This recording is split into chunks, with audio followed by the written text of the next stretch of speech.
Cheating Death Podcast is a satirical program containing objective information about anything and everything under the sun. We are not political, nor are we religious. We are a bit analytical and perhaps a bit prodigious. The world is an evil place, she said, and we agreed. And this is why you are listening to the Cheating Death Podcast. On today's episode of the Cheating Death Podcast, we provide insight on the military-industrial complex, its origin of the term, and exactly what the overall arcing idea of what it may mean for the society we live in today. We provide you with an all-new Annihilation Announcement, an all-new joke of the episode, a top 5 list of best meat and snacks, and much, much more. Dear listener, you know firmly within your soul that the world is not completely sympathetic to each and every single plight. You are firmly aware of its apathy, but that is why by now you know what to do. Grab yourself a nice coffee, put your feet up, and let us tell you how you can cheat death.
This is your news anchor, the Cleric of Chaos, and this is your Annihilation Announcement. Ask yourself, dear listener, how frequently do you find yourself in a position where you are questioning the very fabric and the very nature of existence? How often is it that we look towards the sun for answers only to be met with apathy, as well as energy related to combustion and nuclear fusion? Providing the insight inside oneself and inside the brain can easily identify and move forward in a way to where we do not easily understand, nor do we see exactly what is required to go into each and every single day.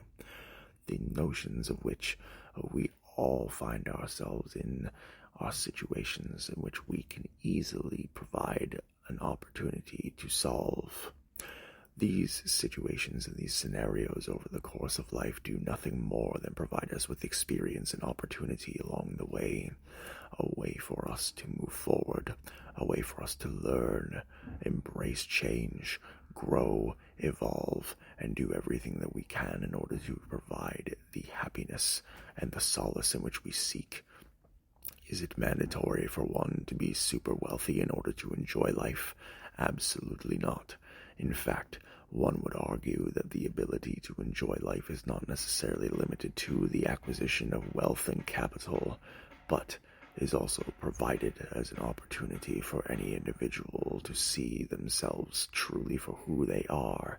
If you reach the end of your life and you are firmly aware of what your presence has provided on this particular planet over the course of your years, you are far and above ahead of each and every single soul in whom has come before you.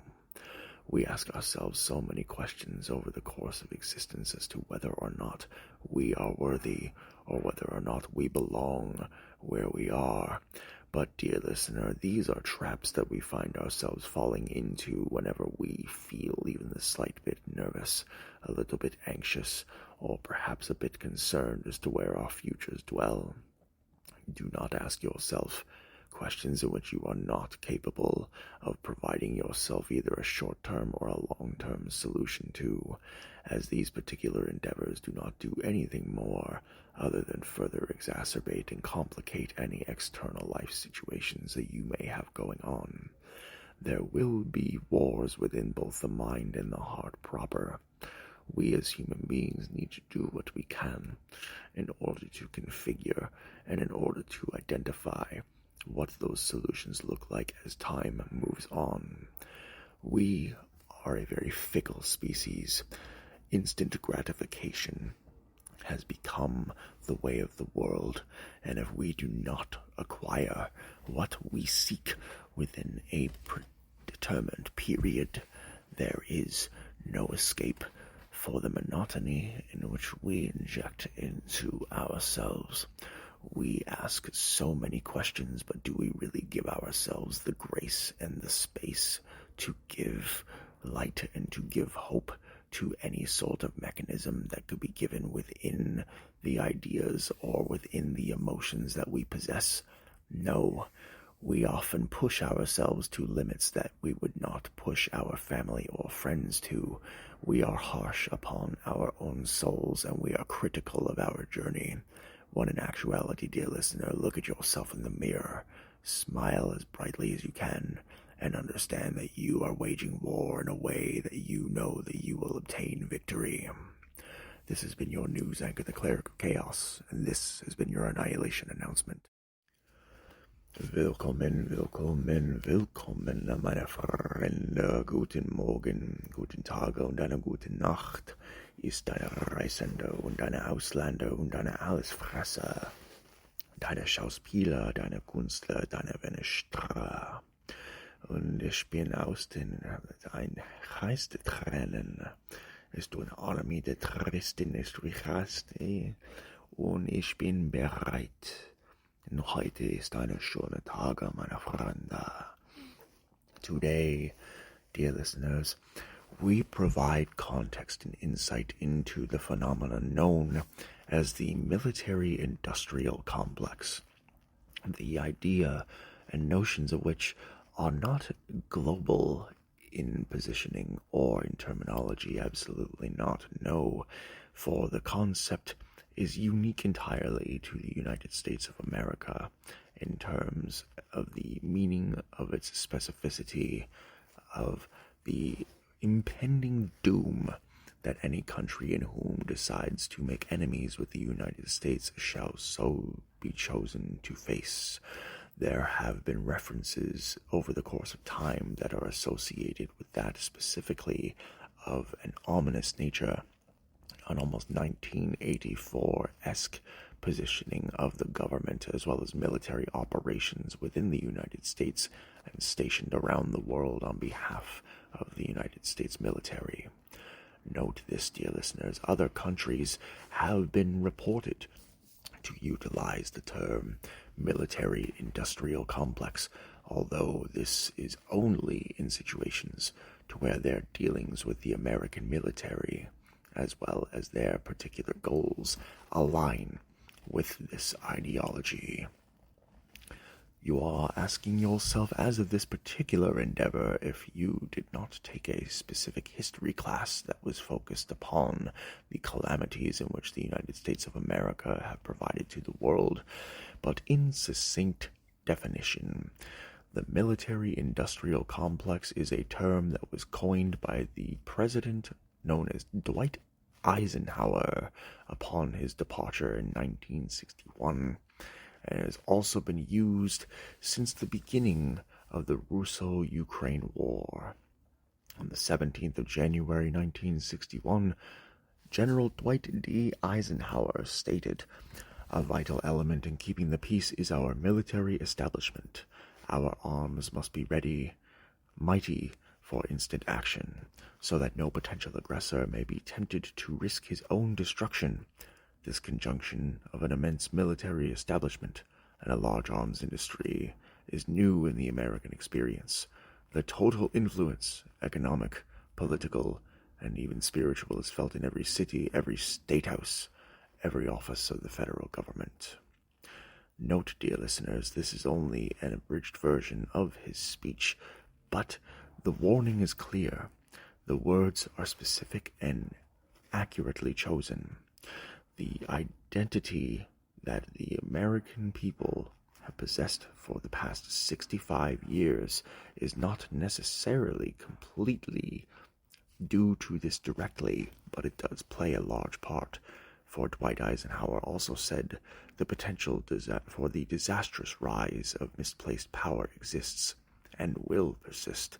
We must never let the weight of this combination endanger our liberties or democratic processes.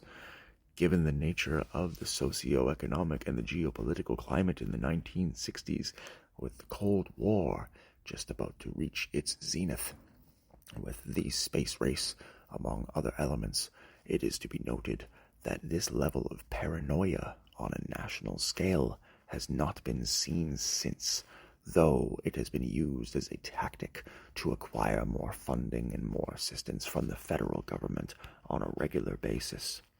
Understand that the times in which we seek the power, in which we feel that we need to capitalize upon, were written long ago, approximately 70 years ago, in a book called The Power Elite by C. Wright Mills, released in 1956.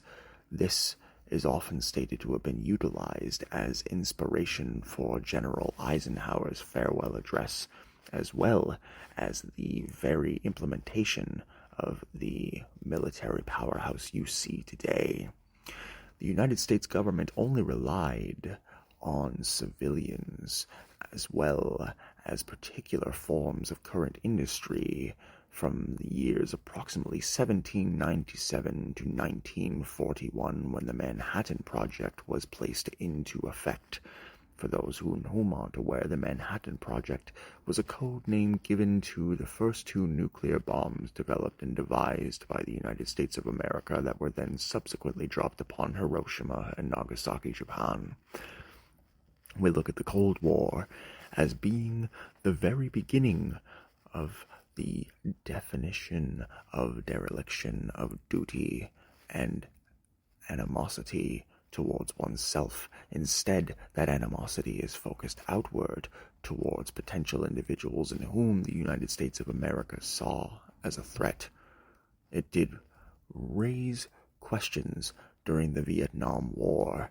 John Kenneth Galbraith indicated that the protection it provided was second to none.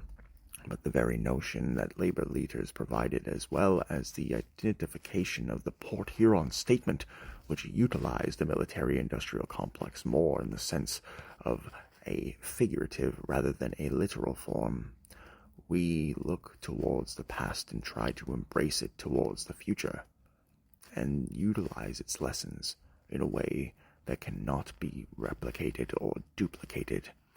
Martin Luther King Jr.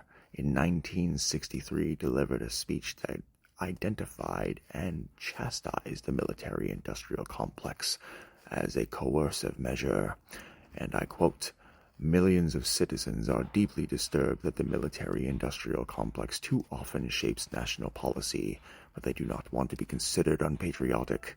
Countless loyal Americans honestly feel that a world body such as the United Nations should include even Red China, but they fear being called communist sympathizers." When you have an American man in whom was popular and was revered for the changes that he brought about in civil justice, You know full well that there is a growing concern. We still deal with that today, ladies and gentlemen, in the year of our modern era. We focus on a brighter tomorrow, but we would absolutely be lost if we were to not acknowledge the power that the military-industrial complex still holds over society to this day. Until next time, dear listeners, thank you for tuning in today. Take care of yourselves and each other. At the top of today's episode, dear listeners, we promised you yet another top 5 list. And on today's particular top 5, we are going to provide you with some of the 5 best types of meat foods you can have, whether as a snack or as a full-blown meal. And of course, coming in at number 5, dear listener, are the standard Slim Jim beef pepperettes. Lovely and tasty, and also a very firm companion to the Pillars Bavarian and Tuscan style pepperettes as well. Coming in at number 4, we have steak strips. Coming in at number 3, we have pork chops marinated, dried, and cured into salty snacks. Coming in at number 2, we have one of our absolute favorites, and that of course would be barbecue chicken. And coming in at number 1, dear listeners, we have the all-time snack favorite of the delicious beef hot dog. What are your top 5? Email us at thecheatingdeathpodcast@gmail.com or comment beneath this video. Today's joke has been brought to you by the Cleric of Chaos. More oftentimes, we are familiar with operations internationally that are associated with political and or geopolitical endeavors. However, some of us know what the military is. When I asked my friend the other day whether or not he knows whether the American and Canadian militaries work together still, he said, "You know someone by the name of military? I met her last week." How one views the overall arcing premise of the military-industrial complex and the Manhattan Projects are nearly completely different than what they were approximately 50 to 60 years ago.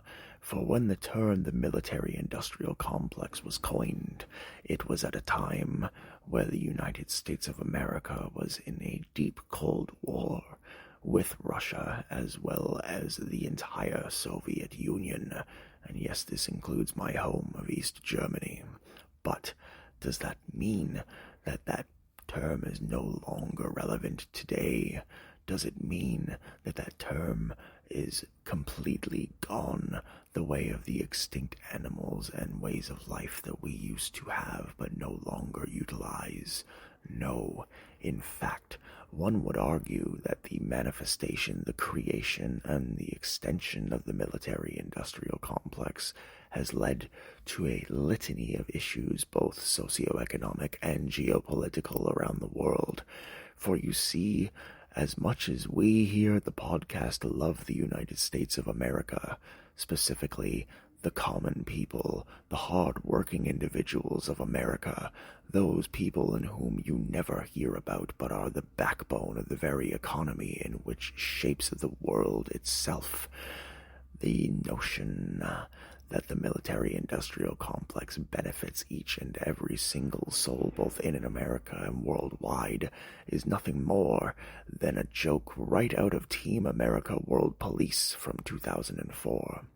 For you see, ever since the creation, the manifestation, and the expansion of the military-industrial complex, the United States of America has felt it necessary to police the world, to tell everyone else what they think and feel they should be doing. But in reality, dear listeners, this could not be any further from the truth.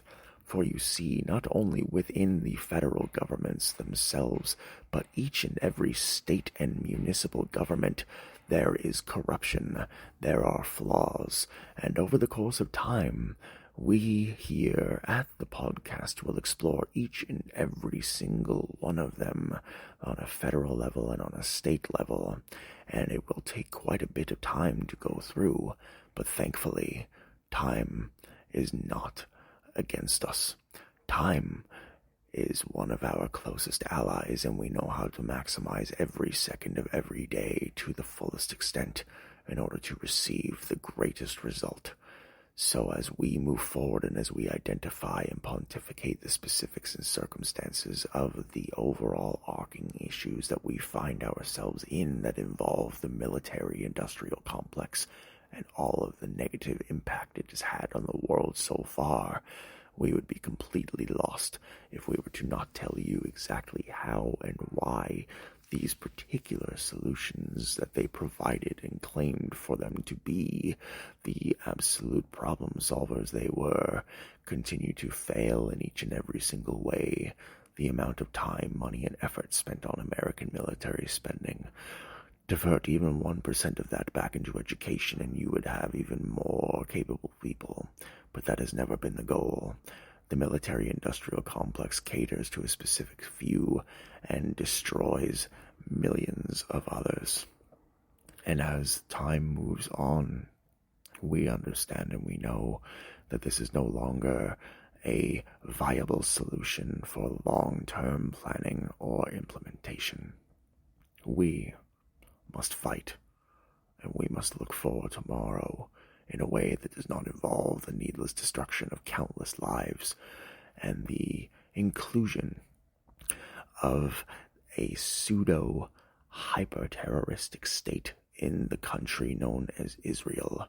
And this podcast firmly believes that the overall idea of both the atrocities that the Israeli Defense Force have committed and continue to commit shall never be excused, shall never be forgotten, and the military-industrial complex is largely responsible.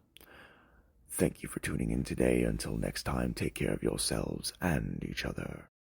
The Cheating Death Podcast is brought to you by Nachdem Leben CRDVC, Cleric of Chaos, where you can find all podcasts on all platforms.